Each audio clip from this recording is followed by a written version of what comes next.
Now that I cut this bowl off the lathe, it's time to get it back on to finish up the bottom. I switch out my jaws to cold jaws and get this bowl locked in place.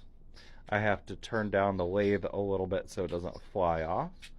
Then we're going to switch over to a larger Forstner bit and drill into the bottom a little bit so it'll sit flat. Then we sand and go through the same process that I went through on the outside with the shellac and sanding paste and tongue wax from Brad's workbench. And we should be all ready for photos.